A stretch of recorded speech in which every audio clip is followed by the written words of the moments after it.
All right, men, you have got to stop letting your pain lead. We're hearing it in the comments. We're getting it in the DM. Y'all are emailing us, and there's more than enough of you who we met through one-on-ones. You've got to stop letting your pain lead. We're going to talk about it. We're going to talk about the mistakes that you're making as a result, or he's going to talk about the mistakes. But before we do, and we're Tennessee Jail God-Ordained Union, and we're here to do one thing, and one thing only, and that is to help increase a God-Ordained Union. Yes, we are very much pro-marriage. We are pro-partnership. It's not a religious thing. It is not a church thing. It is not a political thing. We understand now the benefits, the value. We understand the plan of two coming together. Yeah. We were both single for a very long time. I was 48 when I came across Terrence's profile on a dating app. About 2 years after that, we started to officially date.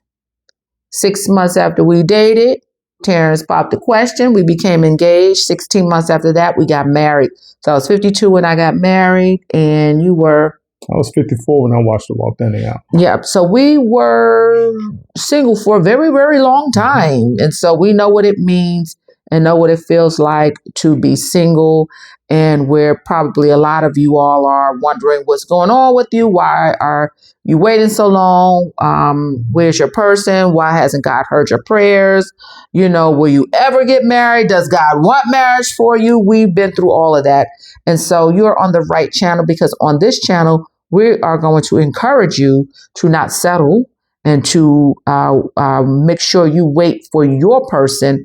But not only that, we're showing you some things that could be blocking you from meeting your person, things that were blocking us, things that the Lord has given us wisdom over the last couple of years. And so we are sharing it here. We are 4 years in marriage, and we could have just got married over 50, and just had, some companionship time.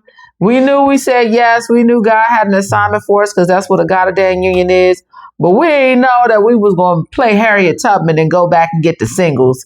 And so, but we said yes. So make sure you subscribe, turn on your notifications, comment if you feel led to, all that good stuff. If you want to know when we do pre-recorded videos like this, which drops twice per week. Also, if you want to know when we go live, if you want to know when we do our private group, if you want to know about our prayer call that we're a part of, that happens every week, all that good stuff. When we do one-on-ones, you can go down to the description. In the descriptions, you'll see all the links and all that. You can also go to our website, God-Ordainedunion.com. You'll also see our ebook. We have an ebook for women. It was written for women. A lot of you women are asking God for marriage, but you're blocked up. You have unforgiveness that you're holding. You have resentment that you're holding. You have soul ties. You still probably attached to, maybe your children's father, or you got some jealousy that's going on. Let's just be real. A lot of y'all don't like the fact that other people are getting married and y'all ain't getting married. You could have so many things that are blocking you up. The Lord says, I have it for you. I got your person, but you're like this in the spirit realm. It's not to say that if you are unhealed in some areas that you can't get your person. That's not the thing. The thing is that you could literally be holding on to something so tight that you're blocking yourself. People cannot see you. You're, pushing people away.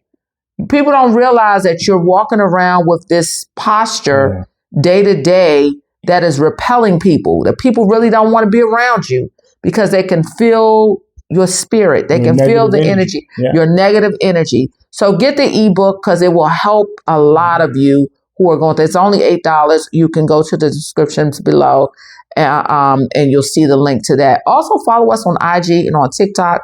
That's where you get to know us from day to day, what we're doing when we're not on here serving. All right. So this is for the men. Like,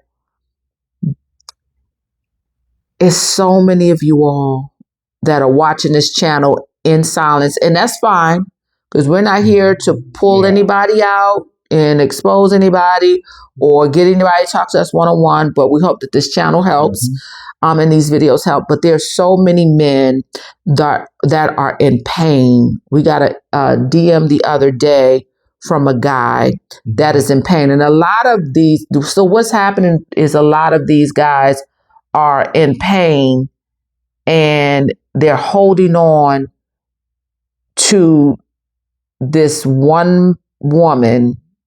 They can't get over her.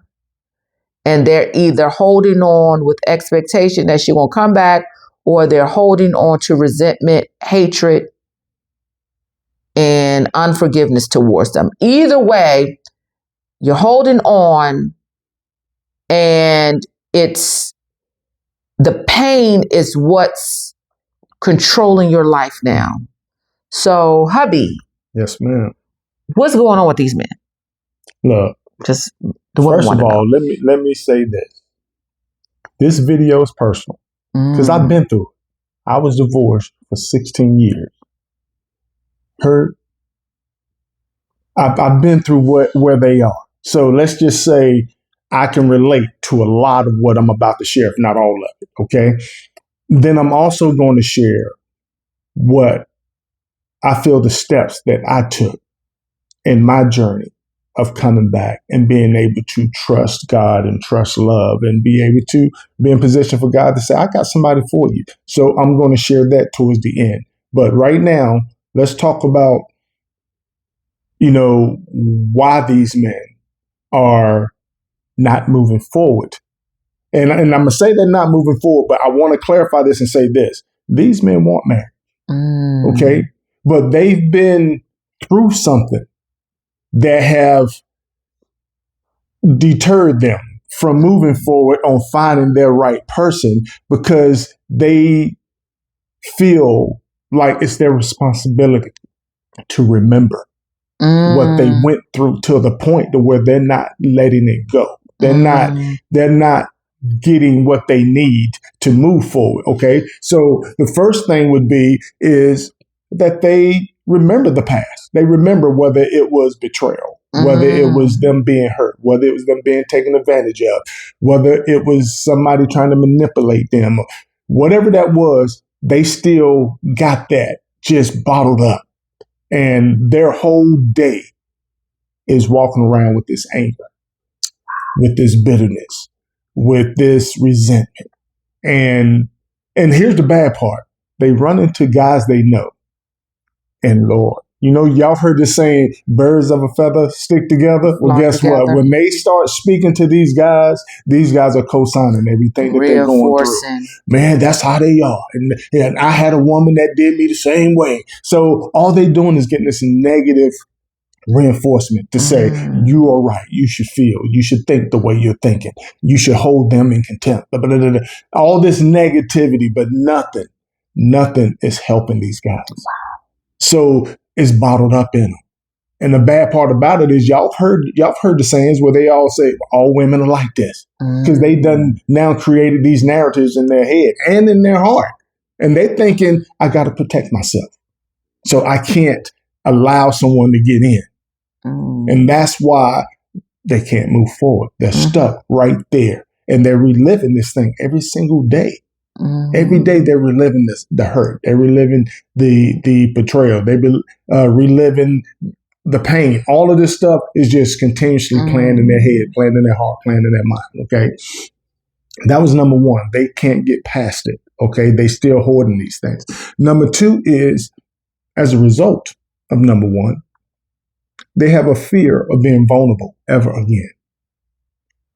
So they can't even talk to women about it in a way that might be able to even speaking to a woman can possibly help them if they are willing to share what the hurt is. And because sometimes you just need to get it out, your system, go ahead and let it out. And then you can start finding room to heal. But they can't, they're afraid of the vulnerability. They're afraid to even trust someone to say, I'm going to let her in and I'm going to share my innermost feelings, all these things. I'm going to be vulnerable.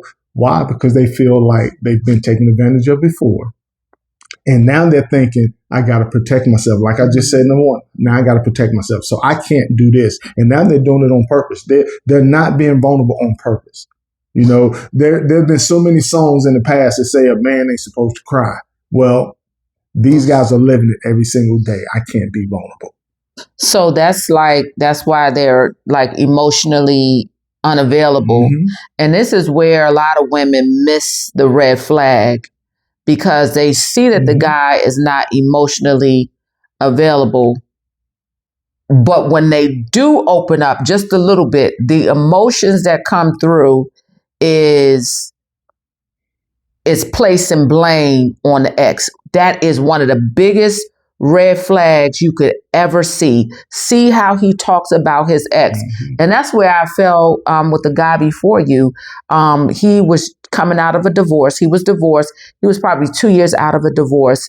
And I heard the red flags. I saw the red flags, but I was so interested in, you know, my own personal, I ignored the red flags. But he talked about his ex-wife so bad. And she this, and she wouldn't do this, and she this, and she was, you know, she would do this, and she, those are red flags. Those are hurt men who you like the fact that he's opening up to you, but you gotta be able to discern where that's, you know. So yeah, because that's not only a red flag, it's actually a warning to you that you have to be careful, because that anger can be displaced on you. Bitterness. Yeah. Number 3 is now they're so upset that they can't get past the counterfeit. They don't know how to distinguish a godly woman or a woman that they can have a healthy relationship with and learn and grow from, to a person that is the counterfeit.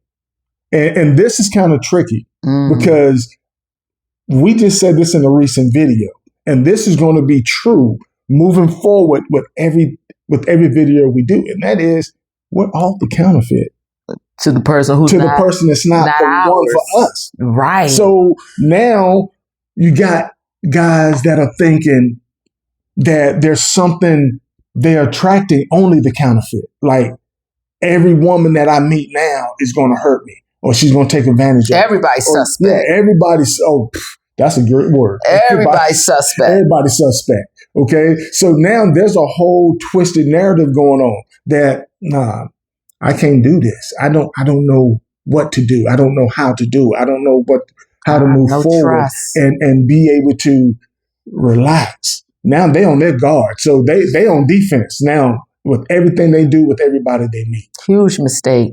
Huge. And these are like I said, these are the guys saying all women, and now they putting all women in this category. Now here's the one that I believe is probably the biggest lesson. One of the second biggest lesson for me. And or mistakes or lesson. Both. It was something that I went through, but I learned from it later, and it helped change it around. And I share that with you in a little bit, but this is huge. Forgiveness. They can't forgive. They in unforgiveness right now. They can't forgive that person. And they keep holding that person in contempt. But here's what's worse, is that they also don't understand that they need to forgive themselves. But they can't see it because they still point fingers at another person. They hadn't even taken responsibility yet of what they did, their participation. Whether it was right, wrong, or indifferent, they still hadn't said, well, I was in the relationship. You know, whether it was 2 years, whatever that time frame was, they have not taken responsibility because they still point fingers at the other person. And when you ask them, well, what did you do? That they look at you like you crazy. Like, what do you mean what I do? This is what she did to me. And it's like, yeah, I get that, but what did you do? They can't see that right now because they still haven't forgiven the other person. So everything they got is aimed at the other person. So until they can really, honestly, be able to forgive that other person, they're not even going to realize that they also need to forgive themselves. Because right now, and they are blaming themselves for it. I can see that. I did the same thing. I did the same thing for a minute. Okay. Now, number 5. Here's where I saw myself also. Okay. And that is, they can't get past making that same mistake again. Men have this thing that when we make a mistake and we get hurt from it, now it's like, and here's what I mean by making a mistake. They think right now, because of where they are, they think the mistake is going to be trusting. They think a mistake is going to be being vulnerable. They think a mistake is just getting in a relationship again. So now they're saying, as much as I would love to be married, I see these couples, they're doing this, they're doing that, everything looks great. But that ain't my story. I got burnt doing that before. So as much as I want it, how do I know that she's the right person? How do I know that she's a good person? How do I know that she won't take advantage of me? How do I know that she ain't the same person or like that person that I was with before? So now they have a problem because they don't trust themselves in picking what they call as a good woman.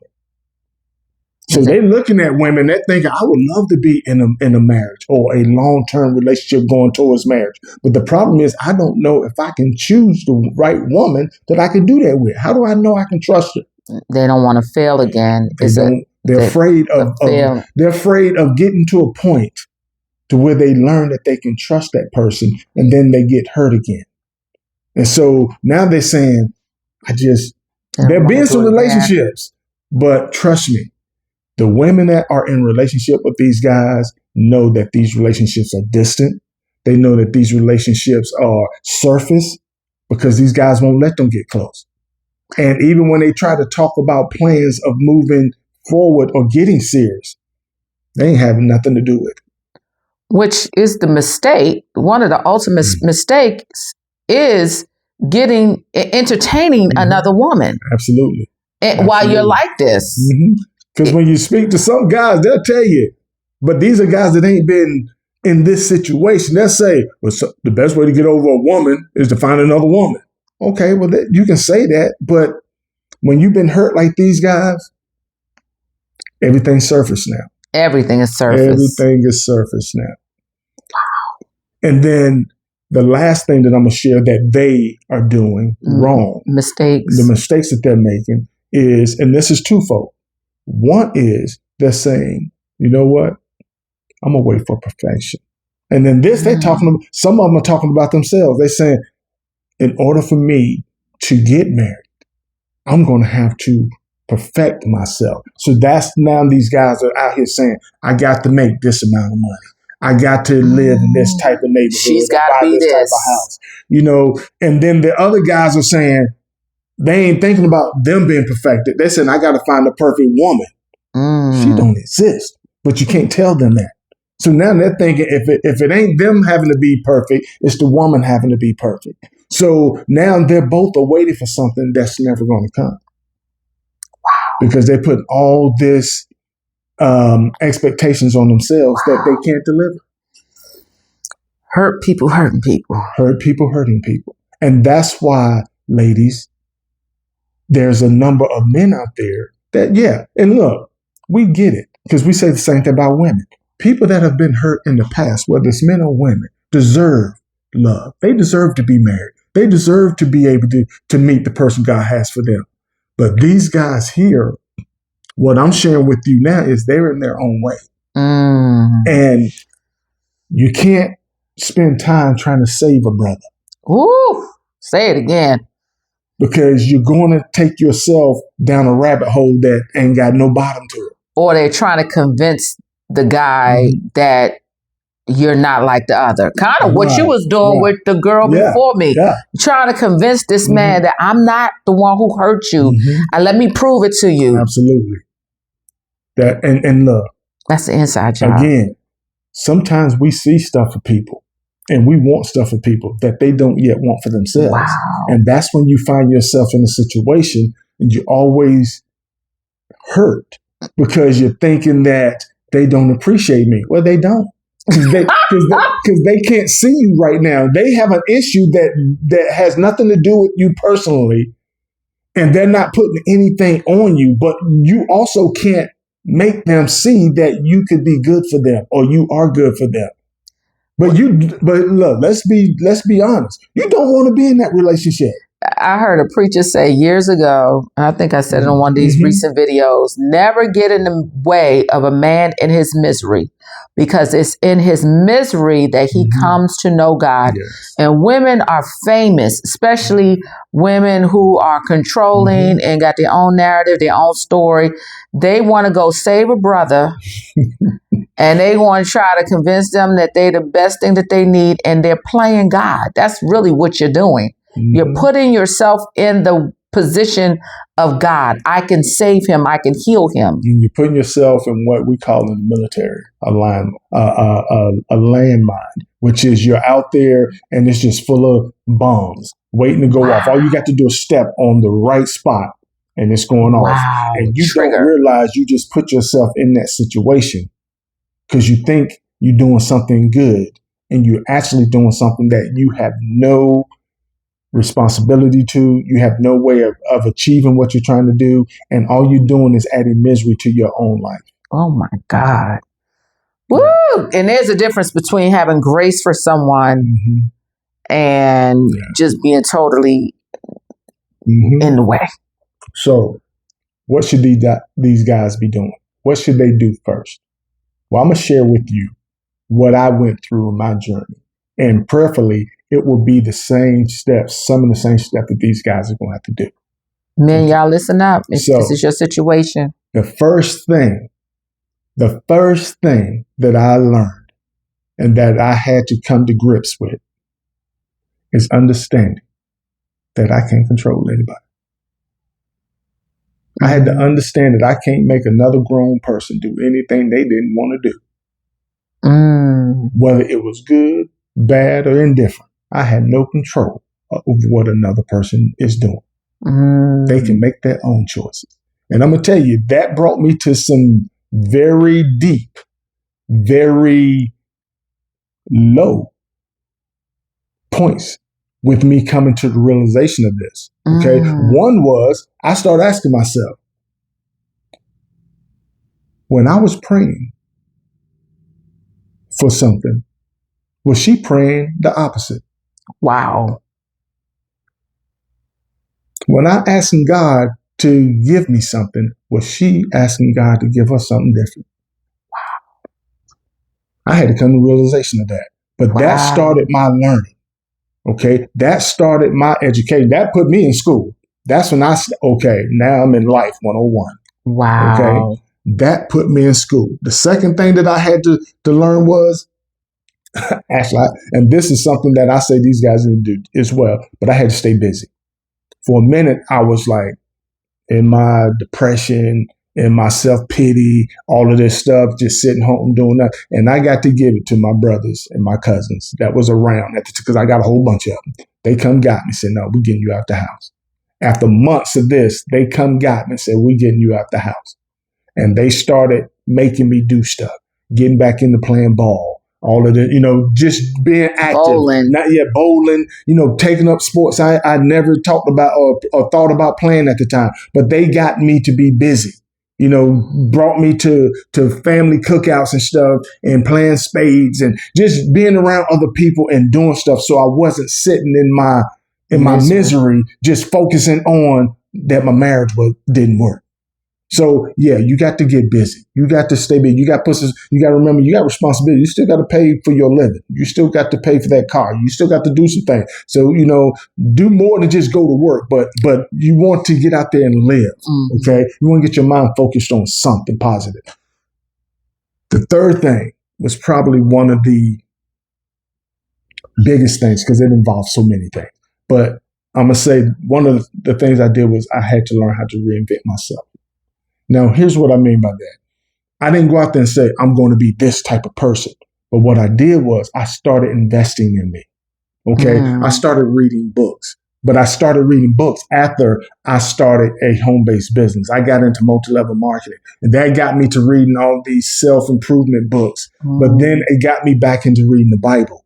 Okay. And as I started reading the Bible, but I was also reading these other positive books about how to take care of yourself and how to add these, it started making sense of some things that the Bible was telling me that I had missed in the past. Okay. It started to say, you know what? You do deserve this. God do love you. God still has this for you, although you made a mistake or you wasn't perfect or you wasn't this or you think you don't deserve because of this, this, or this. But what that also did, it did two huge things for me in that period. And that period went for years. It wasn't something that happened overnight. It went for years. But what that did, it helped me learn that one, I needed to forgive. And two, I had to forgive myself. I didn't think about myself first. I forgave my ex first. Okay. But I also learned I had to forgive myself. And that's when I started learning about the importance of going all in. It's weird that I'm bringing that up in this type of video, but that's when I started learning, you know what? From now on, I got to do everything in my power to make something be the best opportunity, the best, whatever it's going to be. And if it don't work, I'm not going to feel bad that I didn't do something or I forgot to do something. I didn't treat her right. No, I'm going to treat her the best that I can treat her. And if it don't work out, then I know in my heart that she was not the one, because it ain't that I took her for granted or I didn't treat her right. And that's how I do my wife now. I tell her and do as many things as I can to try to say, baby, I appreciate you every single day, to let her know she's important to me. And I'm okay with that. You also said when you was in multi-level marketing, it also showed you the power of partnership and how you didn't have it in your first marriage. That what you saw was... Let me explain that, because that was huge. That's something that God showed me when, if anybody know anything about multi-level marketing, you know they go on these events. They put on these events probably 3-4 times a year. I used to go to every one of them that the company that I was with was putting on. And what I started realizing is on stage, the people that were making the top money in the company, the people that was blowing that opportunity out were married people. And they were every time I saw them on stage, it was a husband and a wife. It was very seldom one person or a single person. It was always both. And I started looking and I was like, they all got something in common. Why is everybody married? And it got to a point, and I kid, look, it might sound funny, but I kid you not. It got to a point where I started looking up there and I was like, everybody's wife look alike. It's almost like it was almost like they was directed to a store. You go here, you buy this is a wife, where you get success. You get your package of success, and it includes a wife and this, and she gonna look like this. And I was like, oh my goodness, I need one of them. Where did I get me one? So that was one of the first times I recognized. You said a lot of women were coming on to you too. Because they realized too, like, when I got to a point to where I was starting to get to those positions that was making the money, and I was right under this one position, and this woman came up to me and she said, I just want to warn you, you better be careful. I said, why? She said, because your next position is going to be this. And guess what? The women know you bringing in the money. So you need to be careful about who you are having relationships with to make sure they want you for you and not what you're about to walk into or step into, because I was having success in the company. Wow. But the fact that she thought of me enough to share that with me, I thought that was great, because I went to, some events that her and her husband was hosting. So I guess she felt like, okay, he's an upcoming leader in this market. Let me share some wisdom with him. And that was one of the things she shared with me. Wow. Yeah. So after that, I'm going to say this. I started, with me working on myself, I started developing standards. And that's when I said, okay, you don't have to date everybody. And I'm going to tell you something. This is when I learned a very powerful lesson too, is I could say no to women. And that point, I start saying, I don't have to date everybody. So what if this woman is interested in me? If I'm not interested in her, then it's still a no. And so I was able to start doing that and start picking and choosing who I was going to have a relationship with, knowing that I only wanted to have a relationship with people that I could see possibly going into a marriage. If I didn't think it was something there, substantially, I didn't get involved with it. So that was something that I started setting standards, and I started putting boundaries up. Although I didn't know there was boundaries at the time, but I started putting boundaries up. And that went also, just to make sure I'm clear, that also went with friendships. I didn't hang out with people that wasn't trying to do something positive or move in the direction I was going. If I was around people and they were speaking negative all the time, I just quietly drifted away to where they didn't realize I was gone. Wow. But I left that area or that scene and stopped going back to it. Wow. Absolutely. Now, once I was able to do that, one of the things I was able to do is start controlling my own atmosphere. That's when I started doing things like I had groups that I would send a positive or the word of the day to every day. Like in my group that I was with in Charlotte, there was a lot of ministers on my team. So every morning around 6:30, I used to send that to them. And that's how I started learning that. I used to read books from some great authors about self-improvement and improving yourself. And one of the people that I used to read said this all the time. He said, you should have two groups in your life. One group that is pouring into you, but you should also have a group that you're pouring into. Right. So that's what I started doing. I started saying, oh, wow. So there was people that was giving me advice and showing me the way. So I started getting people that was in my groups, in my team that needed to be reinforced, and I pour into them. Wow. Now, here's something y'all heard us talk about recently. I started decluttering. I started saying, you know what? If this ain't for me, I started making room. And I did this on purpose.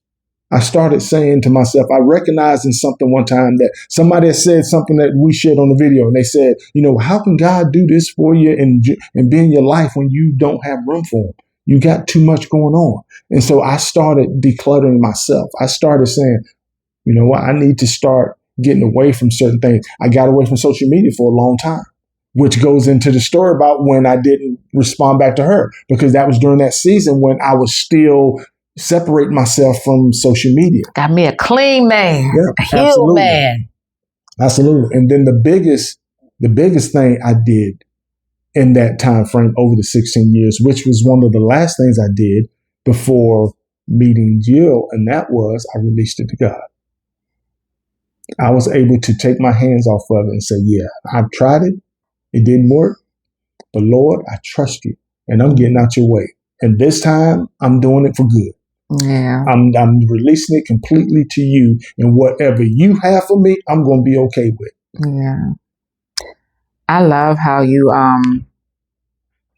when we often talk about, and even when we were dating, we were talking about your those 16 years and how you were saying your next door neighbor, who had been your next door neighbor growing up, you reconnected with her, was an older woman who was your best friend's mom. And she would do Bible study, and you would go to her Bible study during those 16 years. And she started like planting seeds and sharing the word of God with you. Wow. And here's the thing. That was a very big moment in my life, that whole season. And that season lasted for years. Not only did I go to her Bible study for a while, but what I also did was I went to the community college, and they told me that my reading level had dropped. Wow. And look, they asked me to take this class. I took the class, and one of the things they did was they asked me to start getting up and speaking. And they asked all of us to do it. But what I was doing, because I was reading the Bible, I took it upon myself to all the stuff they asked us to do. I did it with the Bible. And that's where I really fell in love with wanting to read the Bible. And by doing so, I kid you not, in one course, I took that. At the end of that course, it brought my reading level up like 4 or 5 grades. Wow. Just by me reading the Bible consistently every day for that whole semester, it brought my reading level up to about 3 or 4 levels. And from that point on, my love for reading the Bible has always been there. Wow. My desire for reading the Bible has always been there. Seeking God has started being the foundation of what I think about all the time. So recently we had gotten a DM from a guy, and it sounds familiar because these are the consistent reach outs we're getting from men. It's a woman who they are stuck on, and she's moved on, but they can't get past her, and they want her, and they believe God gave her them, and she's done moved her life on. And it goes back to this about how you're in pain and you're operating now just still in pain.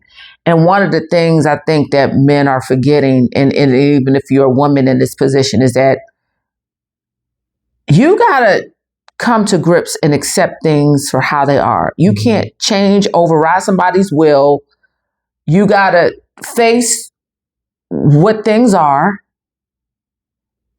and it's your response and how you respond to how things are, because there's a difference in releasing it and blocking it. And so you've got to come to the point where you release it. You release what you wanted it to be, you release what it's not, and you release God's will. Whatever it's going to be, let God's will be done. And at that point, it takes your feelings out of it. It should take your feelings out of it. So if it's meant to be, it will be, and it won't come back the same. You'll meet it moving forward. You'll meet it down the road.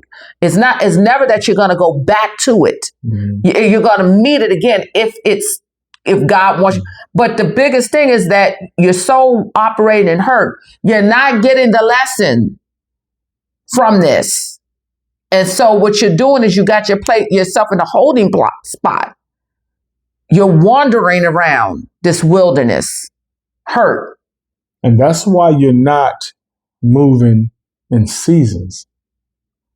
You're moving in cycles. You're moving in cycles. That's what the enemy does. The dark cycles. You're moving in a cycle. And newsflash, men, one of the reasons why she probably kept it stepping is because your life is in dark circles in other areas.